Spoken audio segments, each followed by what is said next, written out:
So last video में हमने cover किया था मरीन फोर्ड और इम्पेल डाउन आर्क्स को जितना हो सके उतना डिटेल में और अच्छे से, लेकिन उसके बावजूद ना तो उस पर 100 के व्यूज पूरे हुए और ना ही 8 के लाइक्स। गाइस क्या कर रहे हो? इतनी मेहनत से 40 मिनट की वीडियो बनाई है, इतना तो कर सकते हो। प्लीज मेरा मोटिवेशन बनाए रखना तुम्हारी भी जिम्मेदारी है। तो वहां लाइक ठोक देना और यहाँ भी, और इतना कर दिया हो तो शुरू करें। एडिटर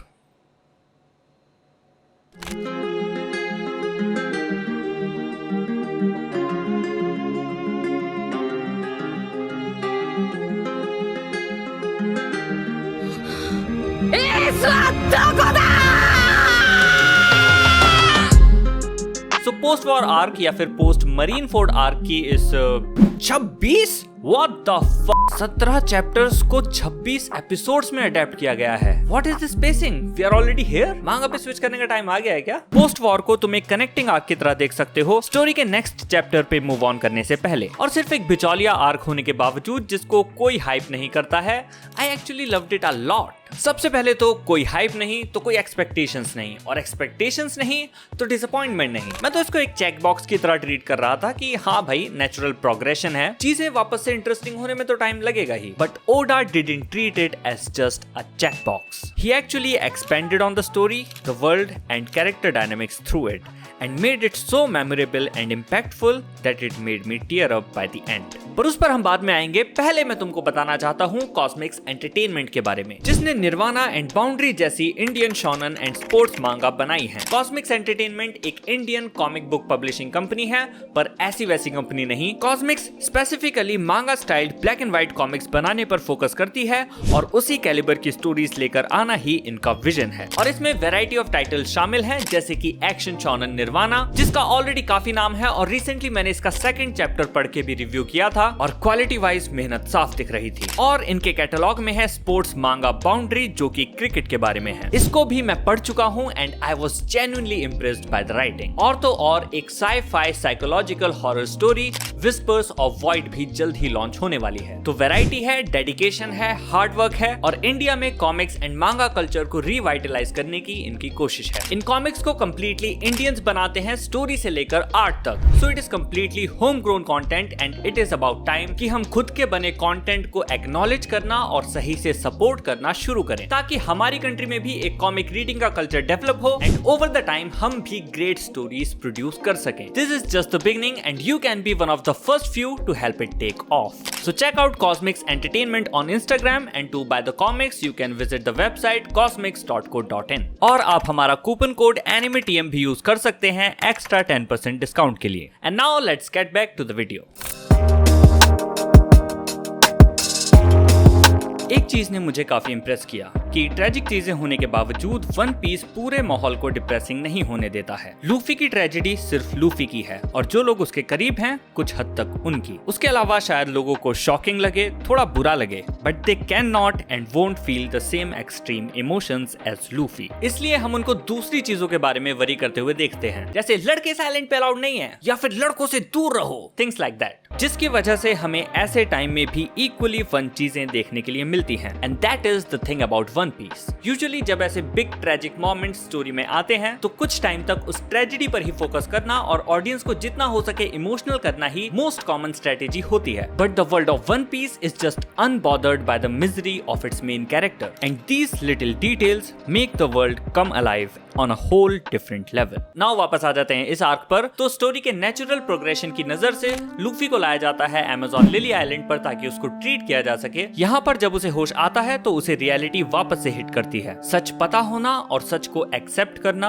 दो अलग चीजें होती हैं। How is Luffy supposed to accept this new reality that his brother Ace is no more? मानो उसके पैरों तले जमीन खिसक गई है और वो विश्वास नहीं कर पा रहा है कि ये हुआ क्या। When you face a loss this monumental, it can throw you off, especially when you tried your best. Death was something that even we as an audience didn't see in One Piece up till this point, and it was just as shocking for us as it was for Luffy.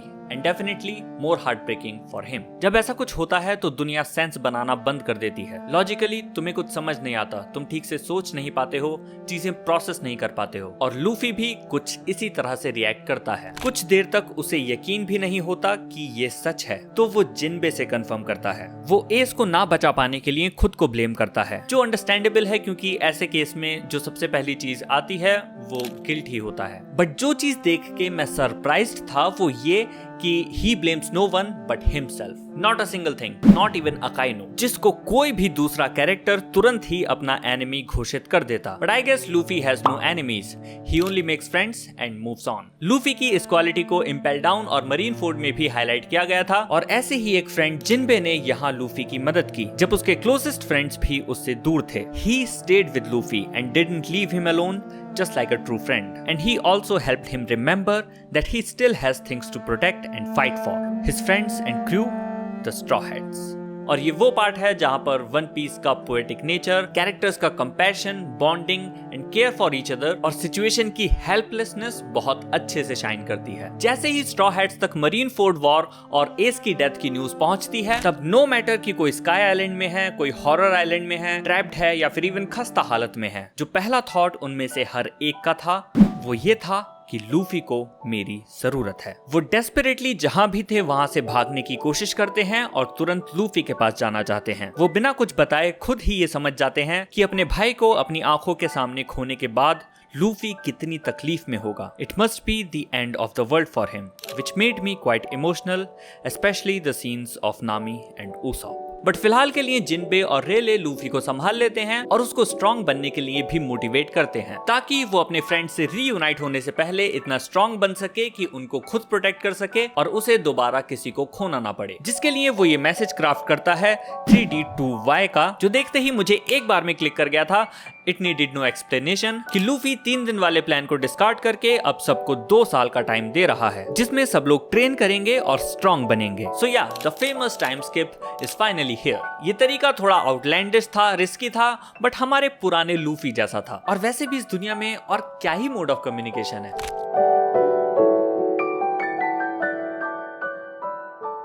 Now that we are done with the whole Luffy's depression and move on arc, अब हम finally उस चीज के बारे में बात कर सकते हैं जिसके लिए इस आर्क को एक्चुअली जाना जाता है। लूफी, एस एंड साबो की back story. The 3 brothers who exchanged a cup of sake, even though वो लीगल एज में नहीं थे, and saw a dream together of setting out into the sea and becoming a pirate one day. और यही वो चीज थी जिसकी वजह से वो एलिमेंट ऐड हुआ जिसने मुझे काफी ज्यादा इमोशनल कर दिया था। वैसे फ्लैशबैक स्टोरीज उसी के लिए डिजाइन होती हैं ताकि वो तुमको कैरेक्टर्स के लिए और ज्यादा बुरा फील करवा सकें, पर ये कहानी उसके साथ साथ और भी बहुत कुछ करती है। ये टेल ना सिर्फ ब्रदरहुड की थी बल्कि साथ सपने देखने और स्ट्रॉन्ग बनने की भी थी, जिसके साथ साथ हमें एक काफी अच्छा पॉलिटिकल प्लॉट भी देखने को मिला जंकयार्ड एरिया के द ग्रेट टर्मिनल और हाई टाउन के नॉबल्स को लेकर। और एक टाइम पर तो मैं इस कंस्पिरेसी में मेन स्टोरी जितना ही इन्वेस्टेड था। हमको देखने मिलता है कि कैसे गार्प ने एक औरत को बुली किया उसके 2 पोतों को रेज करने के लिए, मिलिए डडान से, the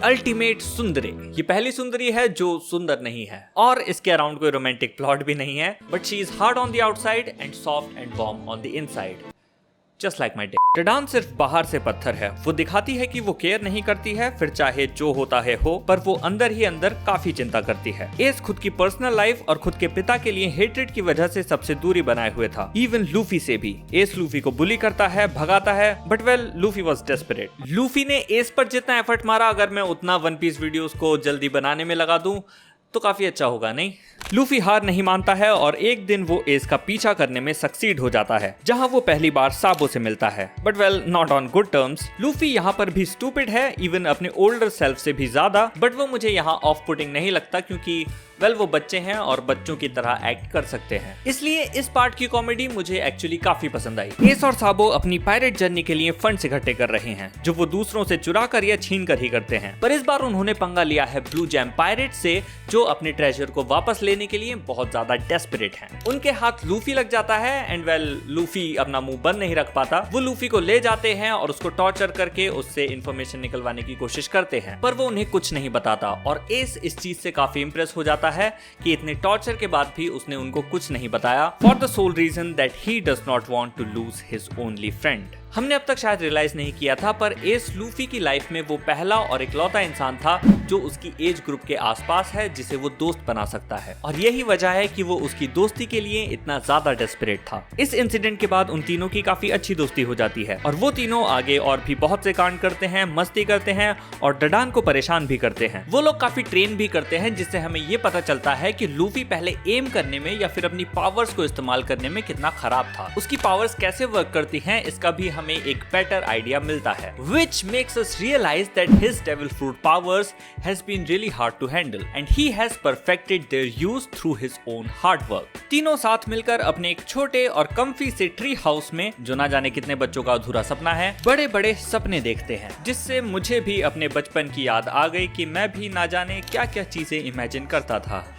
such a nice feeling. By the way, बचपन के ऊपर हमने एक स्ट्रीम की है चाइविद सेनपाई पर, ऊपर आई बटन पर क्लिक करके चेकआउट कर लेना। इस पॉइंट तक आते आते हमको डडान की मदरली एंड प्रोटेक्टिव साइड भी दिखाई देने लगी थी, जो और भी ज्यादा उभर के आती है और शाइन करती है जब चीजें एक डार्क टर्न ले लेती हैं। And we get to know more about साबो, कि वो एक नोबल का बेटा है। उसकी फैमिली उस पर प्रेशर और एक्सपेक्टेशंस डालती है फाइनेंशियली एंड सोशली एक सर्टेन वे में होने की, which makes him feel that his value is limited to only that and that he is not wanted। तो वो घर से भाग गया पायरेट बनने के लिए, बट वेल उसके घर वाले उसको वापस पकड़ कर ले आते हैं, जहां उसे फिर से वही सेम चीजें महसूस करवाई जाती हैं, विद अ बोनस कि अगर तुमने हमारी एक्सपेक्टेशंस मीट नहीं की तो हम तुम्हें एक अडॉप्टेड चाइल्ड से रिप्लेस कर देंगे। Guess who is getting the worst parent of the year award? पर साबो को एक और झटका लगता है जब उसे पता चलता है कि सारे नॉबल्स का प्लान है पूरे जंक यार्ड को जला के राख कर देने का, ताकि जो सेलेस्टियल ड्रैगन वहां पर आने वाला है उसे वो जगह साफ मिले। And he is shocked to know कि इतने सारे लोगों की मौत से किसी भी सिटीजन को कोई परेशानी नहीं है,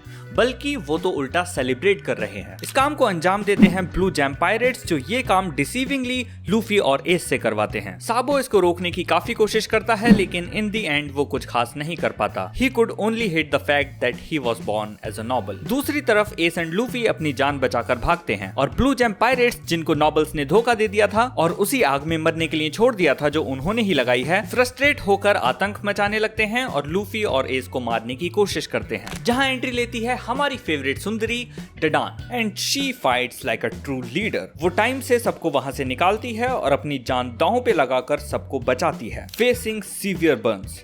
She truly loved Ace and Luffy like her own family। ये सब काफी इलेबोरेट वे में होता है, मैं तो काफी जल्दी बता रहा हूँ, and it actually had a great emotional impact, जो इन टर्न हमारी प्रेजेंट सिचुएशन को भी और ज्यादा इमोशनल बना देता है। एस की डेथ के बाद जब गार्प डडान को फेस करता है और डडान पागलों की तरह उसे मारने लगती है और रोने लगती है, that is such a heartbreaking scene। She raised both Ace and Luffy herself। She is sad by his death and she is sad for Luffy as well, and angry at Garp for being a slave to the system and not doing anything to save Ace। And in all of this, we also feel sorry for Garp because he is heartbroken as well।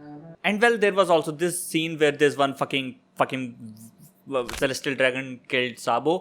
Yeah, nobody believed that, except Ace and Luffy maybe, which amazingly ties the narrative together, as Luffy was devastated here as well at the loss of Sabo and didn't want to lose his only brother left। That's why he tried so hard to save Ace and pushed himself to absolute limits so that he doesn't have to feel the same feelings again, but in the end he had to।